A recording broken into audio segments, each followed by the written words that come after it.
संत एकनाथ महाराज, आदि गुरु शंकराचार्य इत्यादि सब संतों के अलौकिक अहेतुक की ऐसी कृपा से न्याय मुक्तावली का विचार करते हुए हम लोग पृथ्वी का विचार कर रहे थे।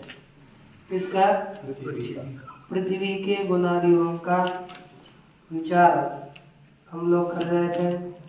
इसमें कल पृथ्वी के लक्षणों का विचार हुआ। इसका पृथ्वी के लक्षणों का विचार किया गया। अब इसके आगे पृथ्वी में क्या क्या गुण है, पृथ्वी के भेद कितने हैं, इसका विचार चलने वाला है। तो देखिए, अब श्लोक संख्या हम लोग देखेंगे 36, है ना? बोलिए। स्पर्शस्तस्यास्तु विज्ञेयो यनुष्णाशितपाकजः नित्या च साद्वेधा नित्या स्यादनुलक्षणा। स्पर्श तस्याः, तस्या माने पृथ्व्याः।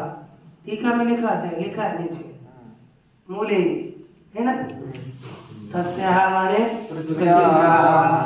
स्पर्शस्तु, पृथ्वी का स्पर्श क्या है? अनुष्णाशित पाकजः विज्ञेयः। कैसा है? अनुष्णाशित और पाकज। पृथ्वी का स्पर्श न गर्म है, न पृथ्वी का स्पर्श ठंडा है कि नहीं? गर्म भी नहीं और ठंडा भी नहीं, लेकिन पाकजन्य है। जैसे आम का वृक्ष था, उसका आम का जो स्पर्श है पहले कठिन था, है कि नहीं? कठिन था, लेकिन बाद में वो पक गया तो बाद में मुलायम है कि नहीं? फिर उसका स्पर्श मुलायम होता है, मृदु होता है, बदला कि नहीं? इसलिए कहा कि ये जो स्पर्श है ना, पृथ्वी का शीत भी नहीं और उष्ण भी नहीं। लेकिन देखो ना, फर्श को स्पर्श करके, फर्श पृथ्वी है ना, तो कैसी लगती है? ठंडी। और ग्रीष्म काल में फर्श गरम। देखो, तो ये जो गरम और ठंडाई है, ठंडापन किसके कारण है? जल के कारण। और गर्मी किसके कारण है? तेज के कारण। अर्थात पृथ्वी में आने वाले उष्णता और ठंडाई, ये तेज का और जल का है। लेकिन स्वयं न उष्ण है न ठंडी है, ये स्वयं स्वतः अनुष्णाशित है, न उष्ण न शीत। ठीक है ना? दूसरा, साच नित्या अनित्या द्वेधा। सा माने सा पृथ्वी, वह पृथ्वी दो प्रकार की है। कैसी कैसी? नित्य पृथ्वी और अनित्य पृथ्वी। कैसे? नित्य कौन सी है? कहते हैं नित्या स्यादनुलक्षणा। अनुलक्षण, अनुरूपा पृथ्वी नित्य है। कैसी है? अनुरूपा पृथ्वी नित्य है।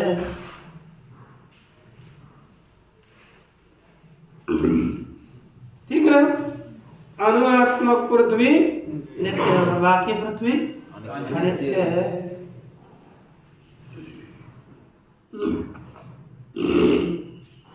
कार्य रूपा पृथ्वी अनित्य है और वही पृथ्वी अनुपृथ्वी नित्य है। अच्छा, इसके पश्चात देखो टीका कौन पढ़ेगा? रे पढ़ो, ये पढ़ो गणेश।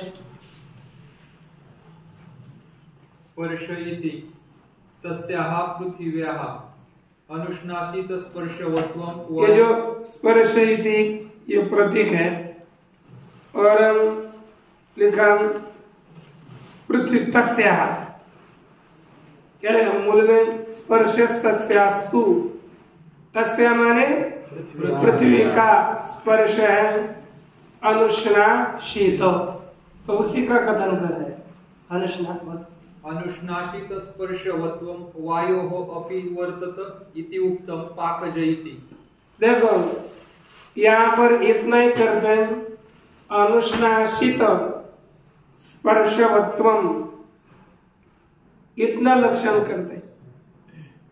तो अनुष्णासित स्पर्श दो जगह पर है, वायु में और पृथ्वी में। पृथ्वी में भी अनुष्णासित स्पर्श है और वायु में भी अनुष्णासित स्पर्श है। यदि हम पृथ्वी का लक्षण करने जा रहे हैं तो अब वायु में लक्षण नहीं जाना चाहिए, केवल इतना लक्षण करेंगे, अनुष्णासित स्पर्शवत्वम पृथ्व्याः लक्षणम। तो वायु में लक्षण की क्या होती है? अतिव्याप्ति किसे कहते हैं? जो लक्षण लक्ष्य में जाए और अलक्ष्य में भी जाए, वो अतिव्याप्ति होती है कि नहीं? उसको कहते हैं अतिव्याप्ति, उसी को हम कहते हैं विचारी, है ना? जो इधर भी रहे और उधर भी रहे। जो भक्त अपने आराध्य के मंदिर में भी चला जाता है और दूसरे मंदिर में चला जाता है, वो भी विचारी होगा कि नहीं? जो आराध्य नहीं है तो इसको कहते हैं विचारी। वैसे ही अतिव्याप्ति हो जाती है। क्या होती है? अतिव्याप्ति। अतिव्याप्ति का वारण करने के लिए क्या पद देना पड़ेगा? वायुरपि वर्तते इति उक्तम पाकज इति। कैसा? पाकज, पाकजानुष्णासित स्पर्शवत्वम। क्या लक्षण बनेगा? पाकजानुष्णासित स्पर्शवत्वम। बोलिए पाकजानुष्णासित स्पर्शवत्वम। पाकजानुष्णासित स्पर्शवत्वम। पाकजन्य अनुष्णासित स्पर्श किसमें रहेगा? पृथ्वी में। जल वायु का अनुष्णासित स्पर्श है, लेकिन पाकज आगे इत्थं च पृथिव्याः स्पर्शोनुष्णासित इति ज्ञापनार्थं तदुक्तम्। इत्थं च, और इत्थम इस प्रकार, पृथिव्याः स्पर्श, अनुष्णासित क्यों बताया? फिर कल पाकज स्पर्शवत्व इतना ही कहते हैं। पाकज स्पर्श केवल पृथ्वी का ही है ना, तो इतना ही होगा ना, पाकज स्पर्शवत्व, इतना लक्षण करते हैं। अनुष्णासित बीच में पद क्यों दिया? तो कहते हैं पृथ्वी का स्पर्श अनुष्णासित है, ये ज्ञान होने के लिए दिया है, तो लक्षण के लिए नहीं दिया, ज्ञान के लिए। इत्थं च, और इस प्रकार, पृथिव्याः स्पर्श अनुष्णासितः इति, पृथ्वी का स्पर्श न उष्ण है न शीत है, इति ज्ञापनार्थम, ऐसे बोधन करने के लिए तद उक्तम, वह बताया अर्थात अनुष्णासित स्पर्श है, यह कहा है। ज्ञान होने के लिए बस, उसका कोई लक्षण के लिए नहीं दिए तो भी चलते हैं। पाकज स्पर्शवत्वम इतना भी लक्षण सुष्ट है। वस्तु तस्तु पाकज स्पर्शवत्व मात्रम लक्षणम अधिकस्य वै अर्थात। देखिए वस्तु तस्तु मैंने बताया था पहले, वस्तुतः पाकज स्पर्शवत्व मात्रम माने केवल पाकज स्पर्शवत्व ही, मात्रम का अर्थ है केवल, केवल पाकज स्पर्शवत्वम लक्षणम, यही लक्षण है, ज्यादा कोई करना नहीं। हाँ?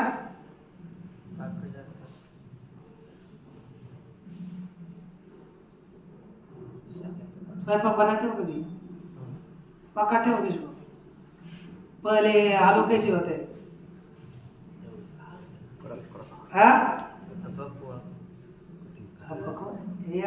उसका स्पर्श करेंगे कैसे? कठिन होते हैं। अरे यदि हम बनाएंगे तो पहला स्पर्श कठिन रहता है, कितना दबा दबता नहीं, लेकिन वही पकने के बाद थोड़ा भी दबा देंगे कि एकदम दब जाता है। तो वो आपका जो गीला बात का स्पर्श हो गया वो किससे उत्पन्न हो गया? पकाने से हो गया ना। तो पकाने से जो स्पर्श होगा उसको कहेंगे पाकज। पाक से पाका जायते थी पाकज। हो गया। पाक से उत्पन्न होने वाले स्पर्श को कहते हैं पाकज। तांदुल तो देखते हैं, तंदुल उसको चेक करके देखते हैं, है क्या नहीं? और हाँ अब पका, अब उतारो नीचे, तो ये पाकज है। विविध इति बोला क्या यद्यपि अधिकस्य वैयर्थ्यात्, जो नहीं पंक्ति वाला उसको बोलना है। अधिकस्य वैयर्थ्यात्, अधिक लक्षण दिया था ना, अनिष्णाशित, ये व्यर्थ है, लक्षण नहीं अपेक्षित है। अब बोला यद्यपि पाकज स्पर्शः पटादौ नास्ति तथापि पाकज स्पर्शवत् रुत्ति द्रव्यत्व व्याप्य जाति मर्थो बोध्यः। यद्यपि पाकज स्पर्श पटादौ नास्ति, पट ये जो कपड़ा है जैसे पट है, लेकिन ओ बहुत कुछ लिखा हुआ है, ठीक है। यद्यपि पाकज स्पर्श पट में नहीं है, कपड़े में पाकज स्पर्श नहीं है, तो भी जैसे कपड़ा है, इसको कुछ पकाया तो इसका स्पर्श बदलता है, ऐसा है क्या? नहीं। फिर इसमें पाकज स्पर्शवत्वम लक्षण नहीं गया तो अव्याप्ति हुई ना, है क्या नहीं? तो उसमें लक्षण जाने के लिए क्या करना है, ये ध्यान में रखो। द्रव्यत्व व्याप्य जाति, इसमें कौन सी रहती? पृथ्वी। द्रव्यत्व की व्याप्ति, पृथ्वीत्व की नहीं। द्रव्यत्व की व्याप्य जाति कौन? पृथ्वीत्व इसमें रहता है, यही लेनी है। द्रव्यत्व व्याप्य जाति 6 है, लेकिन कैसी द्रव्यत्व व्याप्य होनी चाहिए? देखो लिख रहे हैं, पाक ज स्पर्शवद वृत्ति। पाकज स्पर्श किस में रहता है? केवल पृथ्वी में। उस पाकज स्पर्श वाली पृथ्वी, उसमें रहने वाली द्रव्यत्व व्याप्य जाति पृथ्वीत्व, और पृथ्वीत्व जाति वाला पट होता है कि नहीं? पृथ्वीत्व जाति वाला पट देखो, द्रव्यत्व व्याप्य जाति चाहिए कभी भी, तद अतिरिक्त द्रव्यत्व व्याप्य जाति नहीं। 6 कौन सी है? पृथ्वीत्व, जलत्व, तेजस्व, वायुत्व, आत्मत्व और मनस्त्व। इतने ही ये जातियां हैं। अब ये पृथ्वीत्व व्याप्य, क्या बोलते हैं? द्रव्यत्व व्याप्य जाति है। हमको ऐसी द्रव्यत्व व्याप्य जाति चाहिए जो पाकज स्पर्श वाले में रहे। तो पाकज स्पर्श वाले पृथ्वी में ही रहने वाली द्रव्यत्व व्याप्य जाति है पृथ्वीत्व, और पृथ्वीत्व सकल पृथ्वी के पदार्थ में, पट में भी है, इसलिए लक्षण की अव्याप्ति नहीं होगी। वही लिखा, तथापि पाकज स्पर्शवद वृत्ति द्रव्यत्व व्याप्य जाति मत्वम अर्थो बोध्यः। किस लक्षण का? पाकज स्पर्शवत्व का, पाकज स्पर्शवद वृत्ति द्रव्यत्व व्याप्य जाति मत्वम, यह लक्षण समझना चाहिए। आगे बढ़ो। नित्य, फिर नित्य च साद्वेधा, नित्य सादनुलक्षणा, इसका व्याख्या है। सा पृथ्वी द्विविधा, नित्या अनित्या चेत्यर्थः। देखो, सा पृथ्वी द्विविधा, वह पृथ्वी दो प्रकार की है, नित्य और अनित्य। अनुलक्षणा परमाणु रूपा पृथ्वी नित्या। ये अनुलक्षणा का अर्थ किया, परमाणु रूपी पृथ्वी नित्य है, क्योंकि परमाणु नित्य है ना। ये परमाणु जानते हैं, परमाणु किसे कहते हैं? जालांतर्गते भानु दृश्यते यत् सूक्ष्मं रजः तस्य षष्ठतमो भागः परमाणुरित्य विधीयते। परमाणु से कहते हैं जालांतराधार, ये जो सूर्य का प्रकाश आता है ना जाले से अंदर, तो उसमें जो कुछ छोटे छोटे कण नाचते हुए दिखते, घूमते हुए दिखते हैं। तो जालांतर्गत सूर्य के किरण में जो छोटे छोटे कण दिखते हैं उनको कहते हैं त्रसरेणु। उनका क्या नाम है? ऐसे नहीं दिख रहे हैं, इधर भी घूम रहे हैं लेकिन वो दिख रहे हैं, उन्हें कहते हैं त्रसरेणु। और उसका छठा भाग, उस त्रसरेणु के छठा भाग को करो, उसे कहते हैं परमाणु। वो तो हमें नहीं दिख रहे, वो दिखेंगे, कुछ उसके यंत्र निर्माण होंगे तब वो दिखेगा, लेकिन अभी दिखते हैं। उसका छठे भाग को कहते हैं परमाणु। तो ऐसे परमाणु रूपी पृथ्वी नित्य है, परमाणु नित्य है, उससे बने हुए स्थूल पदार्थ ये सभी अनित्य है, ये नित्य नहीं है। आगे अनित्य तो तदन्य स्यात्, अनित्य तदन्य स्यात्, सैवायव योगिनी, सैवायव योगिनी। अनित्य तो तदन्य स्यात्, सैवायव योगिनी, अनित्य तदन्य स्यात्, सैवायव योगिनी। सा च त्रिधा भवेद्देह, सा च त्रिधा भवेद्देह, इंद्रियं विषयस्तथा, इंद्रियं विषयस्तथा।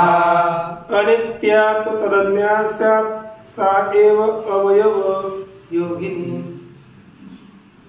देखो अनित्या तो तदन्या स्यात्, अनित्य माने उससे भिन्न, परमाणु रूपी पृथ्वी से भिन्न। कौन सी पृथ्वी है?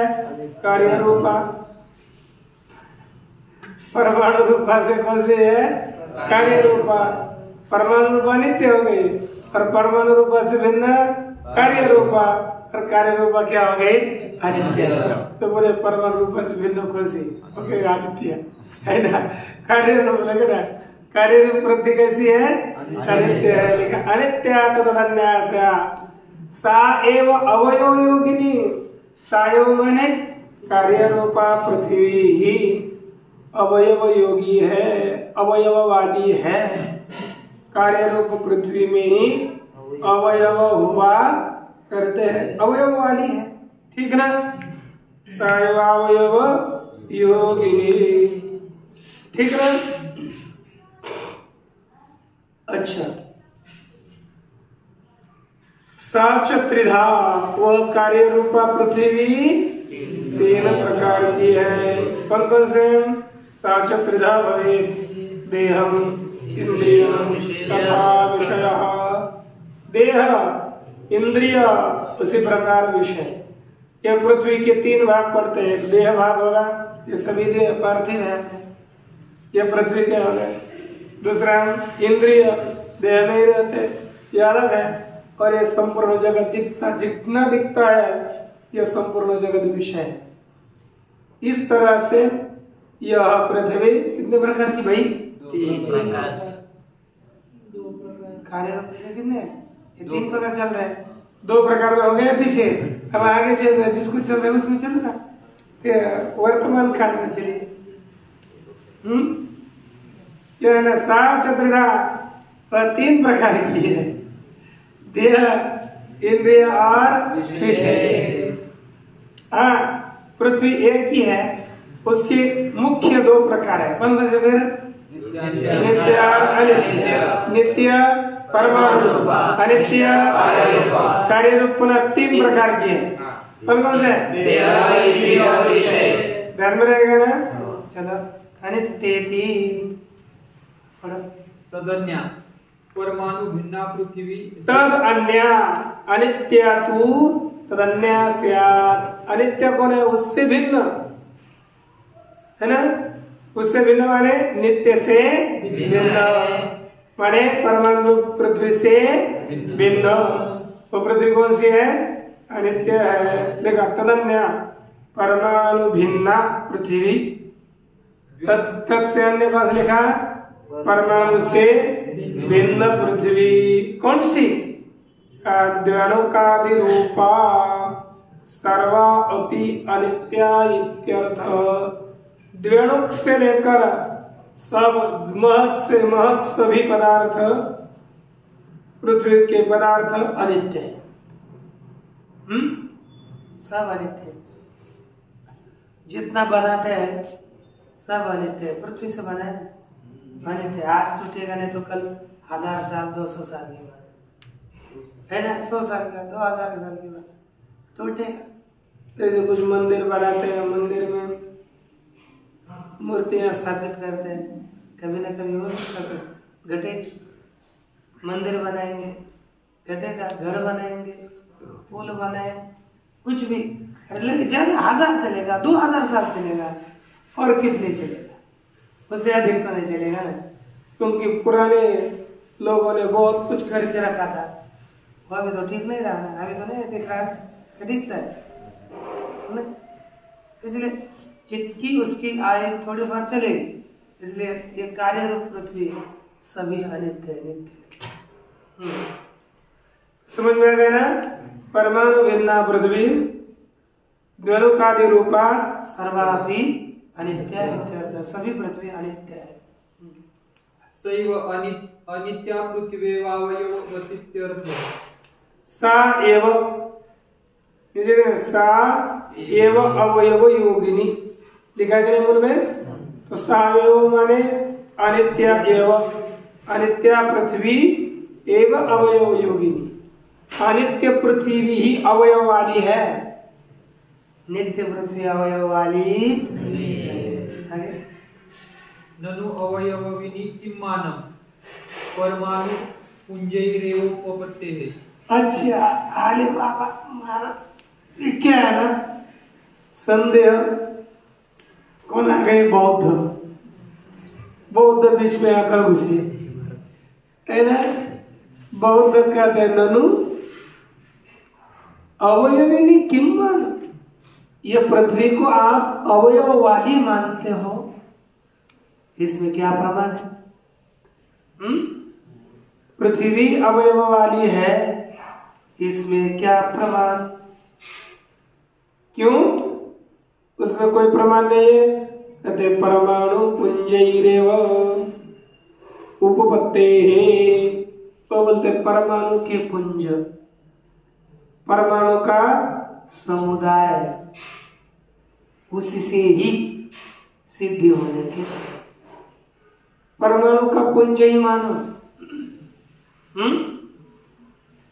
परमाणु का पुंज बस इकट्ठा, जैसे धान्य की राशि होते हैं ना, तो उसको धान्य एक एक सब एकत्र आ जाए तो उसको राशि कहते हैं। उसे अनेक परमाणु एकत्र आएंगे, उसी को हम कहेंगे कार्य। अवयव ये क्या अवयव वाला है, ये क्यों बोल रहे हो? अनेकों का समुदाय बोलो, अवयव वाला मत कहो। अरे परमाणु पुंजैरेव उत्पत्तेः, ये पूर्व पक्षी कहता है। तो उसके बीच में सिद्धांति पूछ तो सकता है पूर्व पक्षी को। क्या पूछता है? नच परमाणुनां अतीन्द्रियत्वात् घटादे प्रत्यक्षम न स्यादिति। सिद्धांत ने क्या कहा? अरे देखो, ये हम अवयवी अलग मानते हैं, अलग अवयवी मानेंगे तो उसका ज्ञान हो जाएगा। लेकिन अनेक परमाणु एकत्र आ गए ऐसा मानेंगे, परमाणु का समुदाय। तो देखो एक एक परमाणु दिखता है क्या? यहाँ पर कितने परमाणु नाच रहे होंगे, है ना? दिखते हैं क्या? नहीं दिखते। तो परमाणु पुंज नहीं है क्या? क्योंकि परमाणु अतीन्द्रिय है, इसलिए परमाणु पुंज भी क्या हो जाएगा? अतीन्द्रिय। परमाणु नहीं दिख रहा तो परमाणु का पुंज घट बनेगा, तो घट भी नहीं दिखना चाहिए। दिखता है, अर्थात परमाणु पुंज से अतिरिक्त एक घट पदार्थ उत्पन्न होता है और वह रूप वाला है, ऐसा मानना पड़ेगा, है कि नहीं? कोई लिखा न सिद्धांत शंका करते हैं परमाणु नाम अतीन्द्रियत्वात्। परमाणु कैसे है?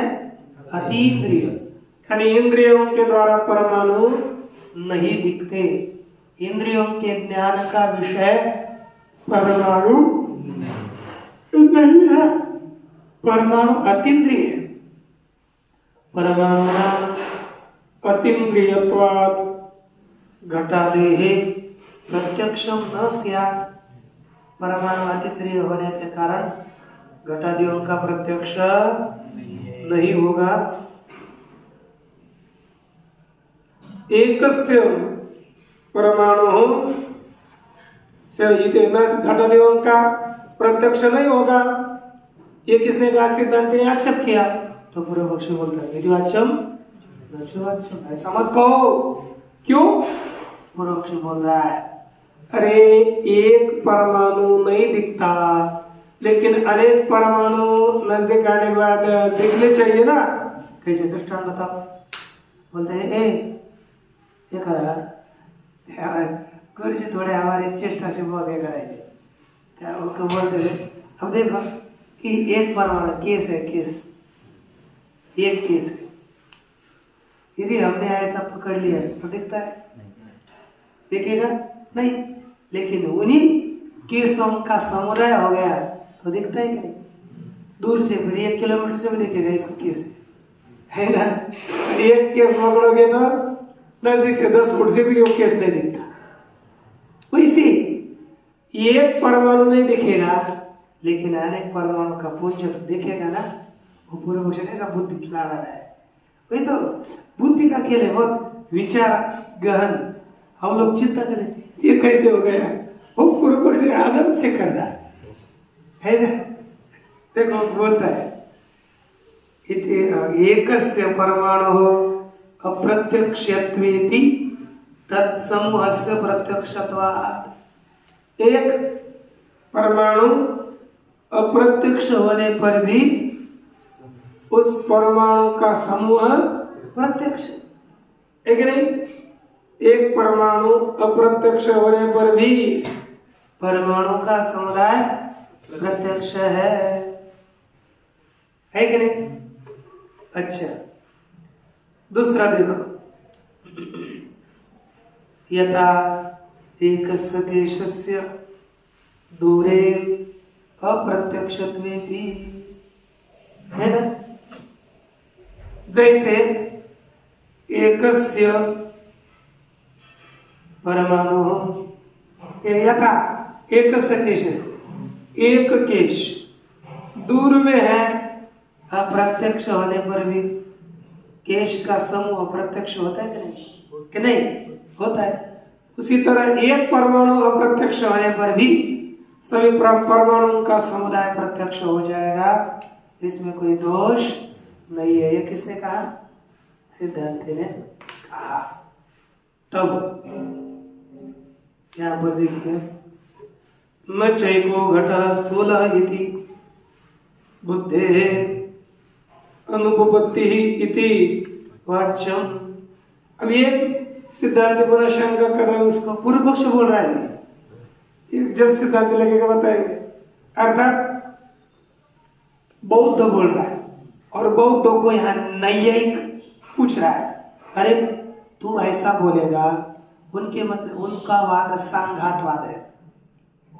शब्द संघातवादस्तु भदंत पक्ष है। कौन से वाद है?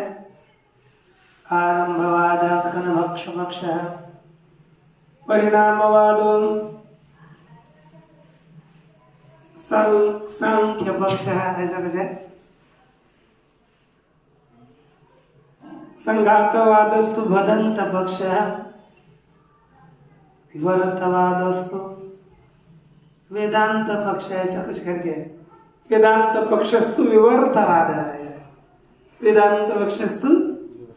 ये नैयायिकों का आरंभवाद है, सांख्यों का परिणामवाद है ना। सांख्या नाम परिणामवाद है। भदंत, भदंत माने ये जो बौद्ध है, बौद्धों का संघातवाद है, और वेदांतियों का विवर्तवाद है। इस तरह से ये संघात माने इनके मत में ऐसी अवयव वाली एक भी वस्तु नहीं है, बस अनेक परमाणुओं का समुदाय वो मानता है, उसको अवयव ही नहीं बोलता, वो समुदाय ही वो व्यक्ति है, वो कोई अवयव वाला वो व्यक्ति है ही नहीं। इसलिए लिखा यहाँ कहा कि अब शंक क्या की जा रही है उसके पूर्व पक्ष के ऊपर, वो बोलते हैं कि एक परमाणु है, एक परमाणु दिखता है क्या? परमाणु में रूप है लेकिन अनुभूत है, वो दिखता नहीं। तो एकत्र सभी परमाणु आएंगे वो भी नहीं दिखेंगे। बस ठीक है, आपने कहा एक केस नहीं दिखता लेकिन अनेक केस दिखते हैं, उसका उत्तर हो गया, मान लिया दिखते हैं। लेकिन जैसे एक अवयवी घट मान लिया तो एक घट ऐसी बुद्धि होती है, अनेक घट एकत्र आएंगे तो एक घट ऐसा बोला जाएगा क्या? अनेक घटा है कि नहीं? वैसे ही अनेक परमाणु एक जगह पर आएंगे तो उसको एक घट कैसे बोले? अनेक परमाणु बोलना चाहिए ना। व्यवहार क्या होगा? अनेके परमाणवः, किंतु इत्थं व्यवहारः न भवति तो व्यवहारः एका घटा निरन्तरम् अस्माकं कः व्यवहारः भवति? अयम् एका घटः इति व्यवहारः भवति, किन्तु अयम् अपि व्यवहारः यदि परमाणूनां समुदायः एव अत्र अवयं घटः इति मन्यामहे तर्हि एकत्व बुद्धिर्न स्यात् इति पूर्वपक्षी शंकते। देखो, एक घटः स्थूलः, एक स्थूलः घटः वर्तते इति बुद्धेः अनुपपत्तिः स्यात् इति बुद्धेः एतादृश्यायाः बुद्धेः उत्पत्तिः न स्यात् सिद्धिर्न स्यात्। अनुपपत्ति होगी, उसकी सिद्धि नहीं होगी। यदि अनेक परमाणुओं का समुदाय ही घट बोलेंगे, समझ में आ रहा है? अनेक परमाणु एकत्र है, उसी को ही पदार्थ कहेंगे, तो अनेकों में बुद्धि क्या होती है? अनेक, और एक में बुद्धि क्या होती है? तो हम न्याय तो एक घट मानता है, एक पदार्थ, वो अवयवी अलग है, लेकिन बौद्ध क्या बोलता है? अनेक परमाणु। न्याय एक घट बोलता है उसी व्यक्ति को, न्याय इसको एक पेन बोलता है, और बौद्ध इसे अनेक परमाणु बोलता है। बौद्ध ये अनेक परमाणु का समुदाय कहता है और न्याय इसे एक अवयवी अलग कहता है। तो एक अवयवी है तो इसमें एक बुद्धि हो जाएगी, लेकिन बौद्ध के मत में समस्या है ना, ये तो अनेक परमाणु है तो एक कैसी बुद्धि होगी फिर, है ना? एक बुद्धि नहीं हो पाएगी। ये जब शंका करी तब बौद्ध उत्तर देता है, वो बोलता है महाराज पता है आपने कभी खेती करी? बोले करी। फिर खेती से सब धान ला करके एक जगह पर डालते हैं, उसको क्या कहते हैं? राशि। तो अनेक व्यक्ति है, अनेक धान्य है, अलग अलग। देखो ये व्यवहारिक है, लेकिन बुद्धि उसके ये देखो, ये न्याय समझ में नहीं आता था तो उसको व्यवहारिक समझ में नहीं आ रहा, यही बोलना पड़ेगा ना, है ना? देखो अनेक धान्य, अलग अलग धान्य के कर है, तो एक जगह पर डाल दिया तो भी एक राशि, एक ढीक मराठी, वो ऐसा व्यवहार होता है कि नहीं? वैसे ही अनेक परमाणु एक जगह पर आएंगे, उसे एक घट बोलने में क्या अर्थ है? कोई समस्या तो नहीं ना? वो बोल सकते हैं। इस तरह से पूर्व पक्ष की शंका पूरी हुई। अब इसका उत्तर देंगे सिद्धांत कल। इसे शंका पूरी तरह से अच्छी तरह से देखा है ना? कैसे शंका की? ये शंका ननु से यह ऐसे शंका है ना? ननु अवयवी नहीं मानो।